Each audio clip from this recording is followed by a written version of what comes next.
الأستاذ الشهير المشهور اللي بيطلع في قناة فضائية شهيرة، اللي بيطلع يرقص ويغني ومش عارفة كده بيعمل حاجات غريبة. مش عاجبه ان يعني الراجل يتجوز على مراته، فبيقول انت ما بتتكسفش. انا مش عارف ان الرجاله هم الرجاله دول ما بيتكسفوش اللي بيتجوزوا على مراتاتهم.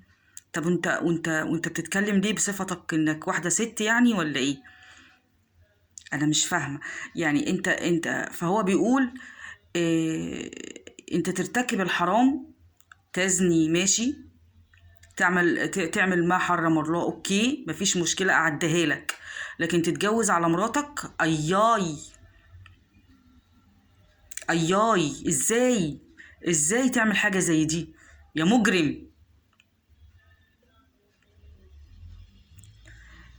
كفايه بقى، كفايه بقى.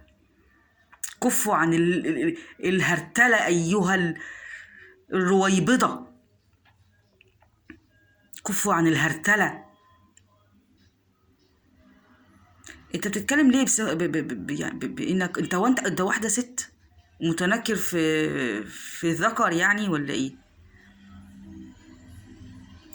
يعني انا اللي انا اعرفه ان واحده ست مثلا تدافع عن ست تانية من جنسها، لكن انت المفروض يعني ذكر.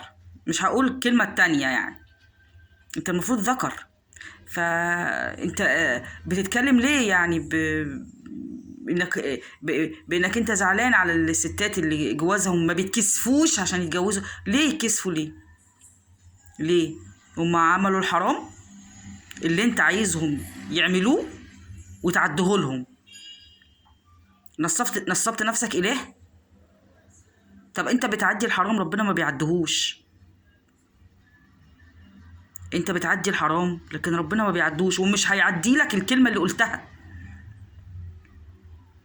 على فكرة أنا ما عنديش مشكلة خالص، والله والله والله إن جوزي يجي في يوم من الأيام ويقول لي أنا اتجوزت عليكي.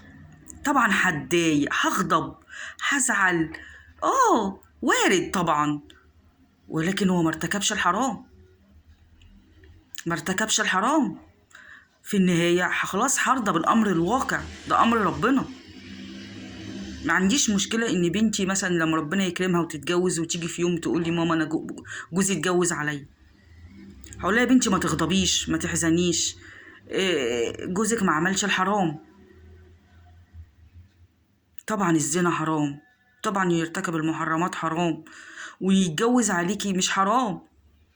مش حرام.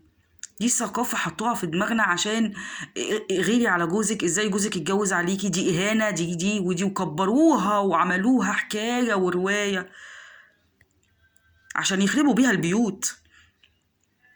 هي لو كان فيها مشكلة ولو كان فيها ظلم وأذى كبير جدا للست ما كانش ربنا حللها للراجل. ربنا بيحلل كل ما هو طيب.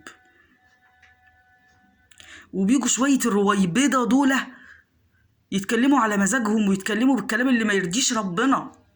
شوية العلمانية دول. حسبنا الله ونعم الوكيل. حسبنا الله ونعم الوكيل. يعني مثلا مش بيتكلموا، مش بيزعلوا مثلا لو حد عمل حاجة محرمة أو حاجة غلط أو حاجة، زعلانين ما يزعلوش مثلا عشان الكلام المنتشر عن المساكنة والحاجات اللي ما ترضيش ربنا والشواذ والحاجات اللي طلعت الأيام دي. لا خالص، لا خالص. بيتكلموا وبيزعلوا وبيغضبوا من الحلال، من الطيب. اخرجوا آل لوط من قريتكم إنهم ناس يتطهرون. إلى الله المشتكى.